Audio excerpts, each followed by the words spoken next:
Chapter 5. The door creaked behind us, closing with a soft click. Gabriel didn't say much as we stepped back inside.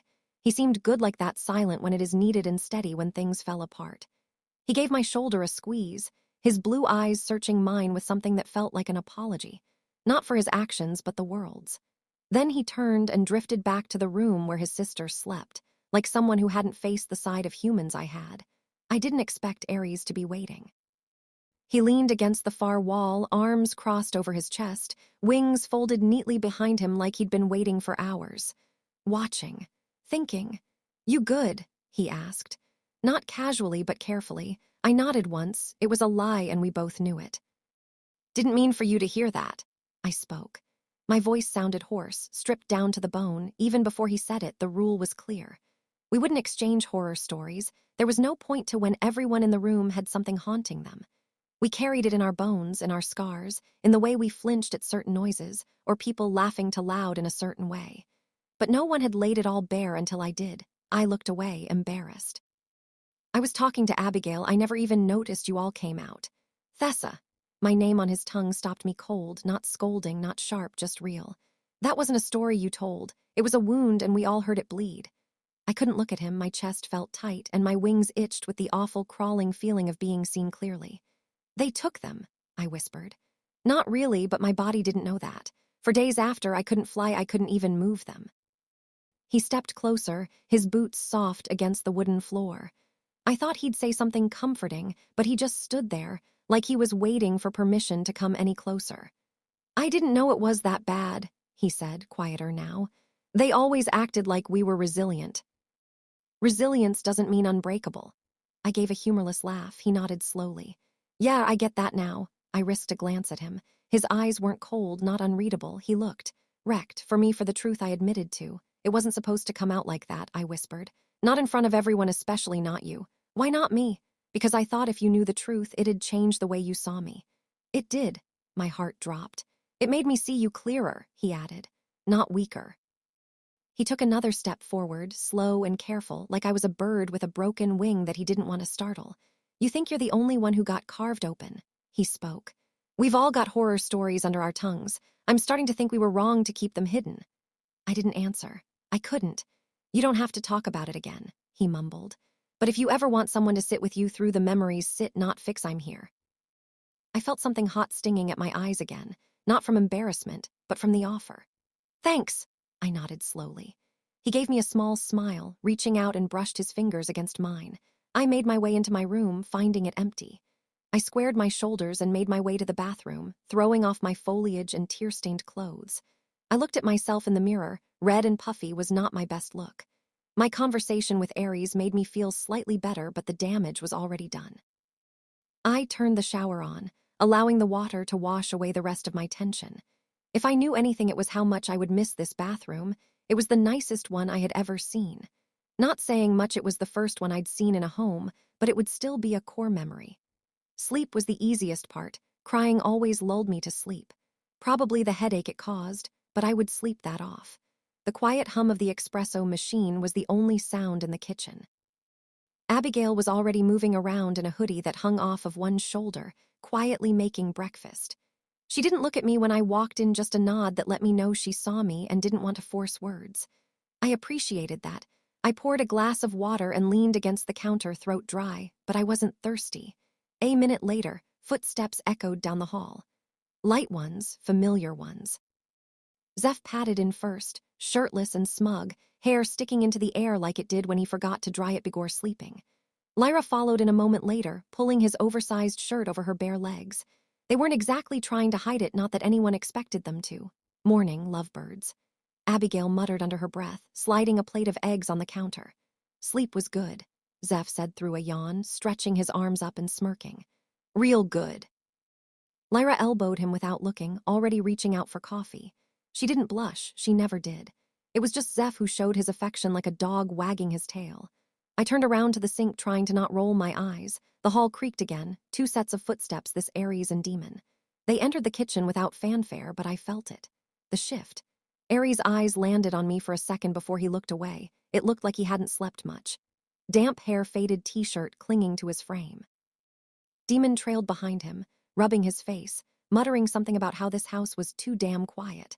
They moved past me into the kitchen, giving me just enough space to not brush shoulders casual and careful. I didn't ask why they shared a room. I didn't need to. And I definitely didn't ask why Delia slept alone. I'd seen her late in the night packing up and down the hall with her arms crossed tightly over her chest. She hadn't looked at Aries once since being here or spoken unless she had to. Now she entered with her posture stiff, and her mouth set in a line that used to be a smile around him. No one said anything, but we all felt it. The house was big enough to hold our bodies, but it wasn't big enough to hold the swirling emotions. Then came in Gabriel. He leaned against the doorframe, arms crossed, one shoulder propped up like he wasn't watching the room. His feathers were half tucked beneath the hoodie he wore, but his eyes, sharp and steady, found mine almost instantly. Then he nodded once, like it was just for me, like he was checking I was still here. "You okay?" he asked gently, not loud enough for the others to hear. "Yeah," I said, brushing my fingers through my hair, suddenly aware of how I looked. "Fine." He gave me a look I didn't quite understand, something between skeptic and concern, but he didn't push. Instead, he moved past me and stood close, just enough that I felt the air off his wings when I shifted. Abigail finally broke the spell. "We're out of almond milk," she said to not really anyone. "Tragic," Zeph replied. "We'll never survive the week." "You gonna fly into town and get some?" Lyra asked, without looking up from her cup. "If I did." "They'd never let me leave. Too handsome. Town would riot." Aries chuckled softly, almost too quiet to hear. He caught me watching and quickly looked away. I pretended not to care, pretended the night before never happened, pretended there weren't so many people in the house with half-truths between them. Breakfast moved on like normal. Abigail plated eggs and toast. Demon stole bacon when he thought no one was looking, and Delia ate in silence. Lyra and Zeph ran off to check on the water pressure, which definitely wasn't code for something normal. Aries took the seat across from me, eating with quiet focus and not looking up. "You good?" he asked eventually, eyes still on the plate. "Yeah." "You sure?" "Yeah." Another beat passed, he didn't press. Gabriel sat nearby, sipping tea from a plain ceramic mug, still watching me occasionally out of the corner of his eye, not in the way that was invasive, just quiet intent. Noticed. And I noticed he noticed. I didn't know what to do with that either. "We do actually need groceries, any offers?" Abigail looked around. I was desperate to get out of the house, so I offered. She smiled at me and handed me a list. I glossed over it, keeping my face neutral, but my emotions were anything but. There was enough on the list to feed an army, but the issue was I didn't know what half of what was on it. What the fuck is Edufay? Here, we were given this card to cover any expenses that everyone had. It doesn't have a pin or a limit on it.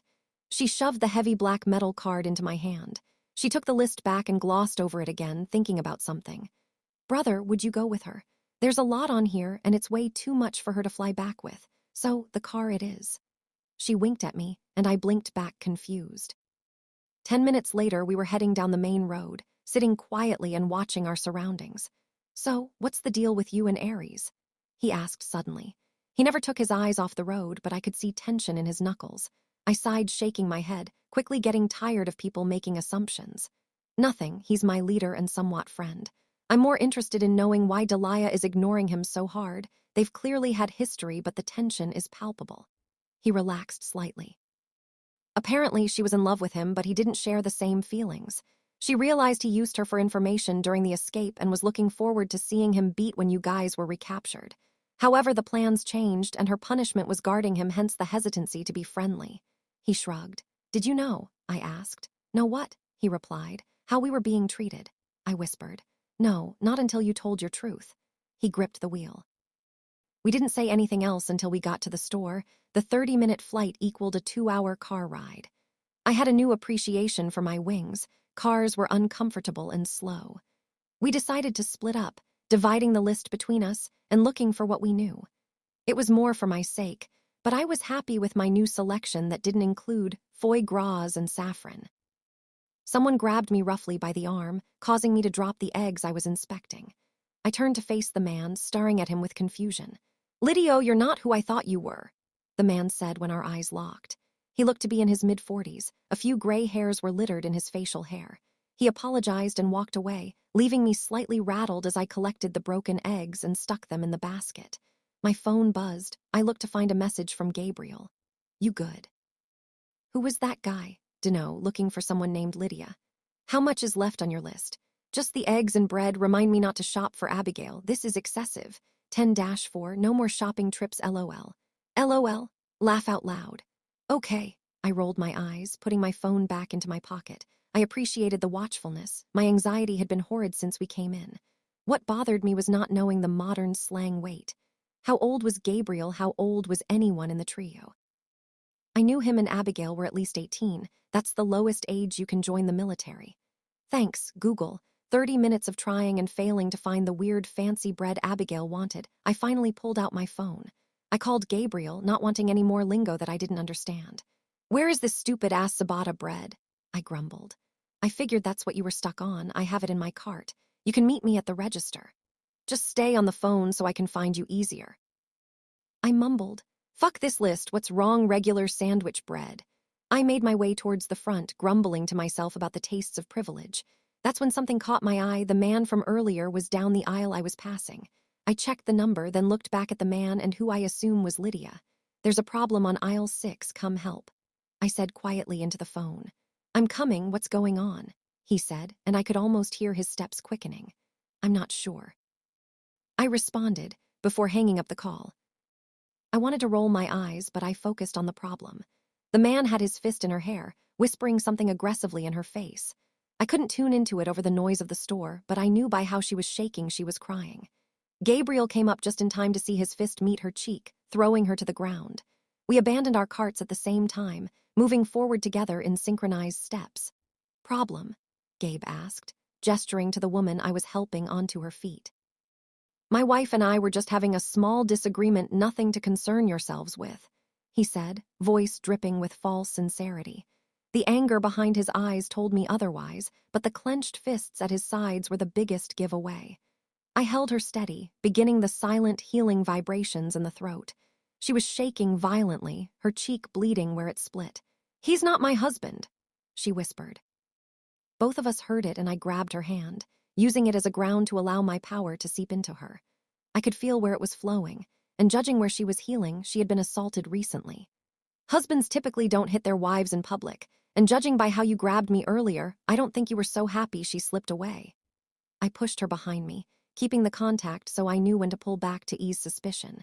Rage flashed over his face for a moment. He took a step forward. I could see Gabriel tense in preparation to stop whatever he was planning on doing. Oh, that was a misunderstanding. She had slipped out of my eyesight earlier. Her phone was off, so I was worried something happened to her.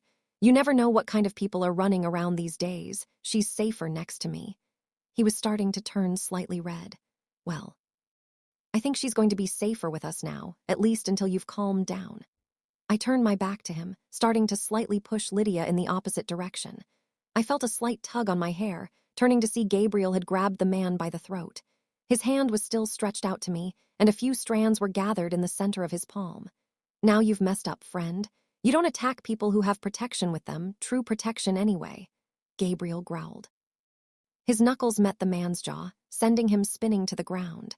I was starting to get agitated and overstimulated. Between Lydia's crying and this douchebag, I had met my limit. You now have two choices. You leave, and we call the police. Or I treat you like the animal you are and show you what real power looks like. I removed my hand from Lydia's, not wanting the power surge to cause her more damage. Oh, fuck you, little girl. You think I'm scared of you? Do you even know? Gabriel cut him off with a boot to his stomach. An unsettling look of enjoyment crossing his features, which I disregarded for the moment. You will leave. I allowed the power to seep into my voice, weaving it with control I learned a long time ago. Get into your car and never come near her again. You're going to forget you ever met her, and this moment in time, and if you ever hurt another woman, you're going to kill yourself. The man's eyes went glossy and unfocused. A noise like all the air went out of his body came from his throat. We watched in silence as he stumbled to get up, then staggered away from us towards the front of the store. Thank you, Lydia whimpered. He's been following me for weeks. I never thought it would escalate like this. My power had already began working, correcting the damage he had caused to her. She'd be okay. Once she was fully healed, she'd forget about this just like everyone else I helped. That was the side effect of the healing. She'd never remember my face or my name, only that a bad part of her life had ended. I felt a sense of purpose in helping her like that. I wished someone could have done the same thing for me. We ordered her a ride, telling the driver to take her home. We had found out from the store clerk.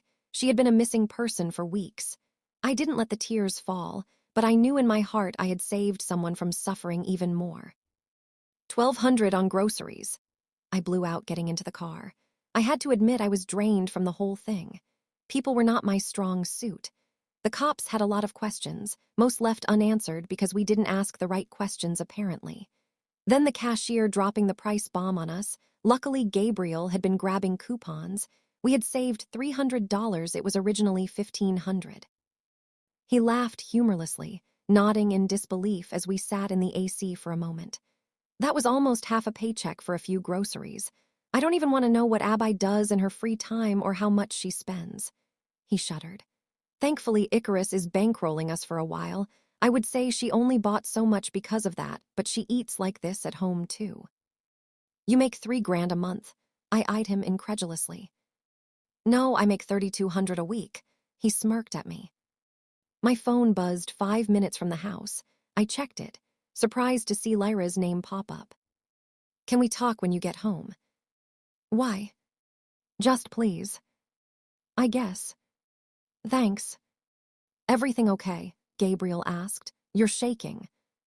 I nodded once, looking out the window. Lyra and I have never been close, and she's not exactly the person I want to talk to. I don't hate her anymore. She was just a kid like we all were, but I don't know if she understands the extent we've all been through. Lyra dragged me towards the backyard the moment I got out of the car, to the same place she had heard my story.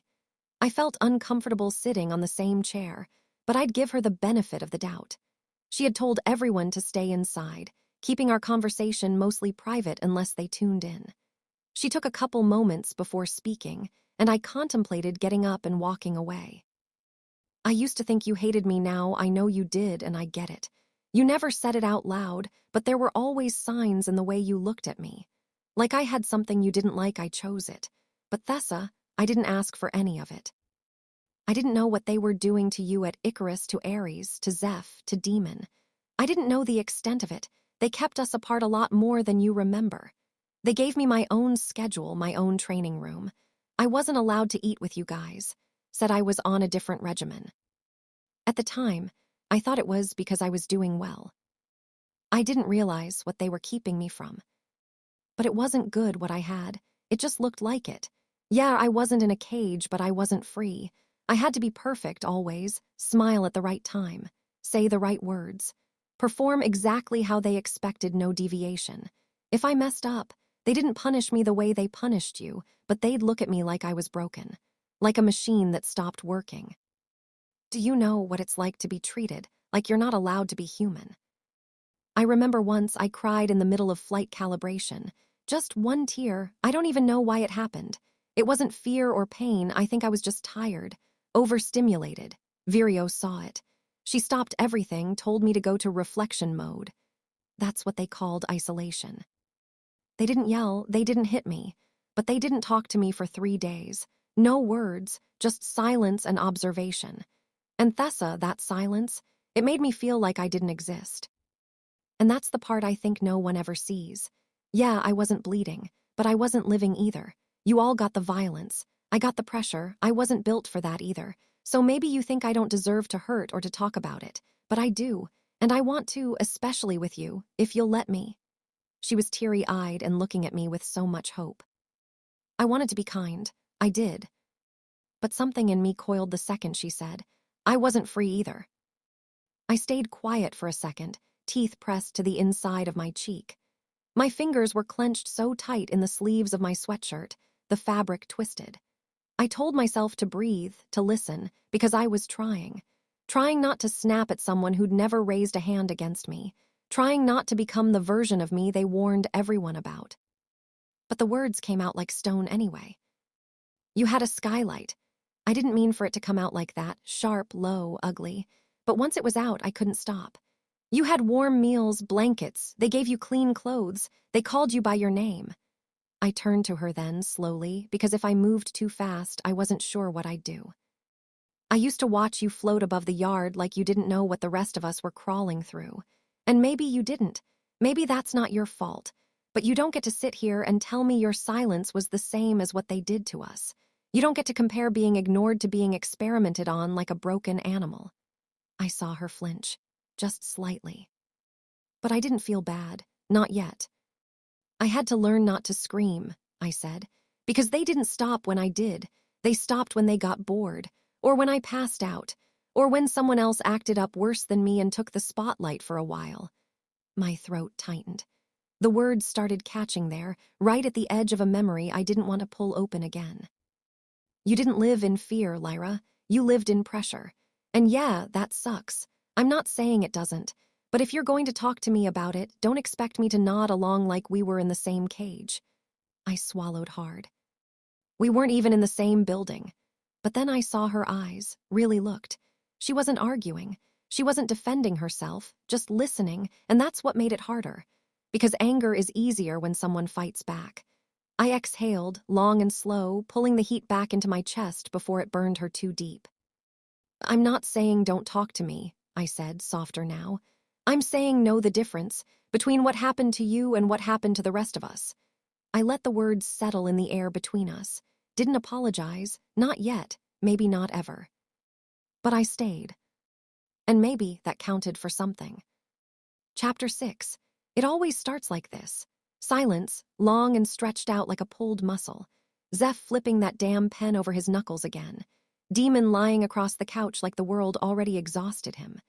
Dahlia curled into the farthest armchair, pretending she's interested in the flames. Gabriel leans against the doorframe like he's part of the wallpaper, and Abigail sits near him, quiet, alert, and me.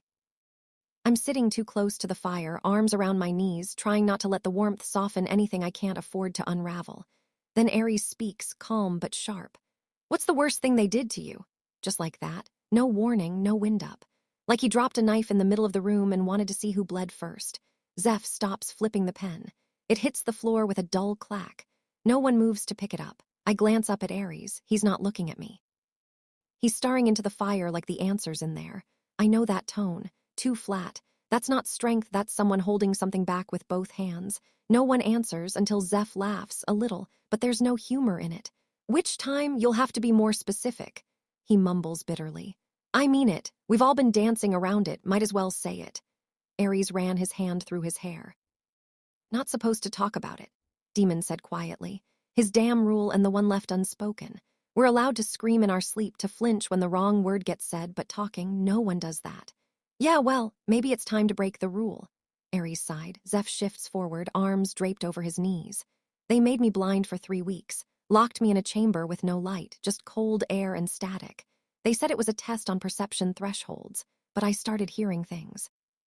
Voices, my own voice saying things I'd never said. I stopped sleeping. Forgot how to speak for a while after that.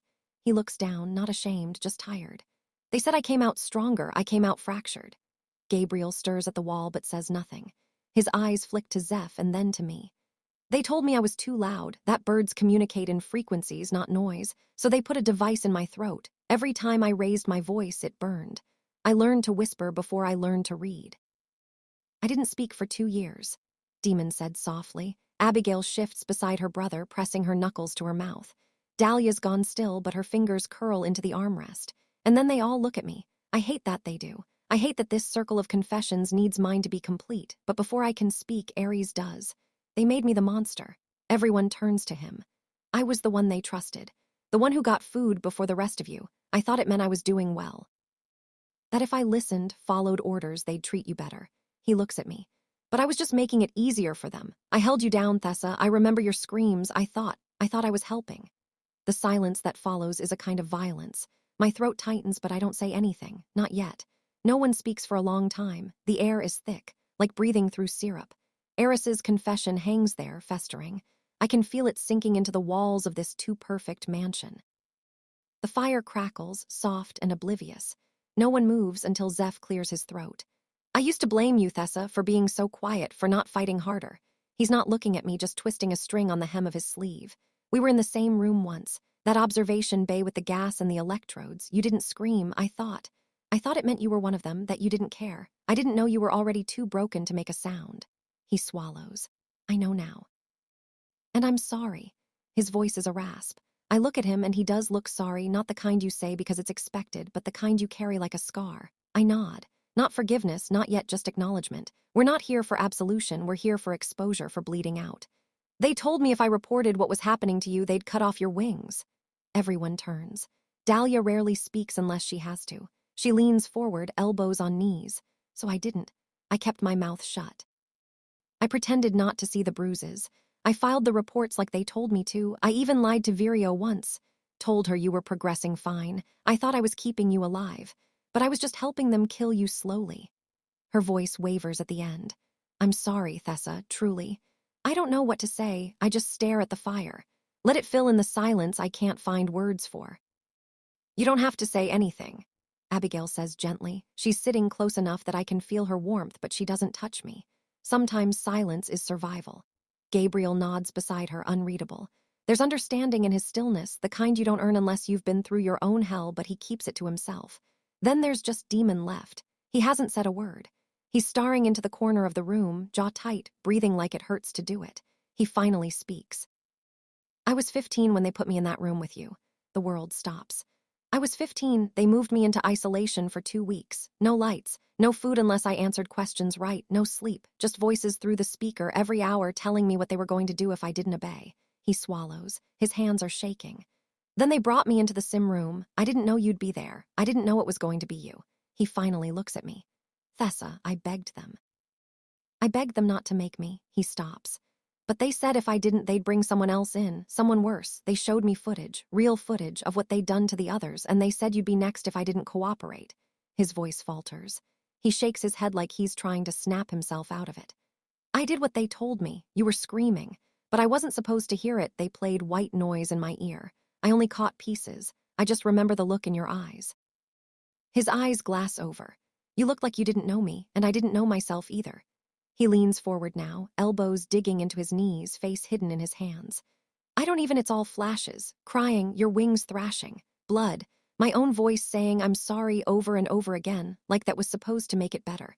But I swear to God, Thessa, I never wanted to hurt you. I watch him fold in on himself like something collapsing from the inside. And the worst part is I don't remember it.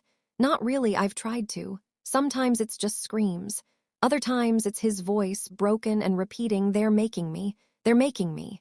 I remember how he cried, how his hands wouldn't stop shaking, how he touched me like he didn't want to touch me at all, but the rest is blank. My mind put a curtain over the scene and locked the door, and yet, the guilt he carries feels heavier than my own pain. I wanted to tell you before, 1,000 times, but we all agreed no trauma talk, no digging into what they made us, but it was you, and that makes it worse. I would have taken a bullet for you then, I still would now, and they made me. He stops again, voice cracking, breath shallow. They made me the monster in your memory. Demon's voice breaks as he finishes, and the silence that follows is heavy enough to crush bone. I can't feel my fingers. I'm not even sure I'm breathing. The room has gone cold, colder than the Icarus compound ever managed with their sterile tiles and metal tables. And then Gabriel stands. It's not a dramatic gesture. No shouting, no flared wings. Just a slow rise to his feet, a shadow stretching taller than the guilt on Damon's face. You hurt her, Gabriel says, his voice low, almost a growl. You were there, you did that to her. Demon doesn't look up, he just stares at the floor, trembling. They made me, he whispers. So, Gabriel snaps. So did they make the rest of us? We all had a leash around our necks. You think that excuses this? I didn't want a demon's voice crack softer. I cried the whole time, she doesn't even remember, that doesn't fucking matter. Gabriel explodes. He moves forward a step, fists clenched, but it's Ares who lashes out first. He's been holding something in maybe since the night I told them everything. Maybe since I walked back into the safe house with Gabriel trailing behind me, raw and shaken. Whatever snapped inside him now, it does so with finality. He lunges at Demon without hesitation. The sound of his fist colliding with Demon's jaw is sickening. Demon collapses to the floor, his knees buckling as he hits the wood. Blood smears across his face. His lip splits open. Ares towers over him, fist raised again. Ares, I shout, throwing myself between them. He stops barely. His breath is ragged and his hand trembles in the air. He touched you, he hisses. He hurt you. He doesn't get to breathe like nothing happened. Behind him, Zeph has gone pale. He doesn't move, just stares open-mouthed like the floor dropped beneath him and he's still falling. Dahlia covers her mouth with both hands. Her eyes are wide, locked on me, then Demon, then back again, horrified, disgusted, maybe even afraid. Abigail starts crying, real sobs, quiet but breaking, as if the room cracked open something too close to home. And then I hear footsteps, slow, soft, and see Lyra standing in the doorway. She was listening. Of course she doesn't say anything. Just stares at me, eyes glassy and stunned, like she doesn't recognize me. Like none of them do. "What do you remember?" Zeph finally asks, voice hollow. I shake my head. "Nothing," I whisper. "Just his voice, just him crying, telling me they made him do it." I can still hear it. That pathetic, choked sob. His hands shaking, reaching for mine like I was supposed to comfort him. Demon tries to sit up, but Gabriel plants a foot on the floor beside him, close enough to warn, not enough to strike. "Don't speak," Gabriel mutters. "Just don't." "Do you remember what they made you do?" Ares growls. Demon nods once, blood dripping down his chin, every second. "And you didn't think we deserved to know?" Dahlia snaps suddenly, voice thin with fury. "You let her be around you. You slept in the same house under the same goddamn roof." "I didn't," Demon chokes. "I didn't touch her again. I couldn't even look at her without hatting myself. I thought, if she didn't remember, it'd be better for her." "Better," I repeat, and it sounds alien in my mouth. "Better for me." My wings tighten around my shoulders, a shield, a weight. "You've been walking around here pretending you're one of us," I say, quieter. "Pretending you're safe." His eyes finally lift to mine. "I'm not," he says. "I never was." No one speaks for a long moment. The air is full of the sound of pain, stifled sobs, shaking breath, unspoken accusations. "What do we do with him?" Zeph finally whispers. Lyra hasn't moved from the doorway. She looks heartbroken. "I thought we were supposed to be better than them," she says softly. "That's why we ran." I don't have an answer. I don't think anyone does. But for the first time, the silence in the room isn't just heavy with guilt, it's cracking with the weight of choice.